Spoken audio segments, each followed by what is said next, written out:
محمد رسول الله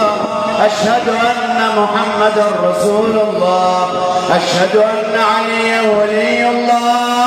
أشهد أن عليا ولي الله حي على الصلاة حي على الصلاة حي على الفلاح حي على الفلاح حي على خير العمل حي على خير العمل الله أكبر الله أكبر لا إله إلا الله لا إله إلا الله.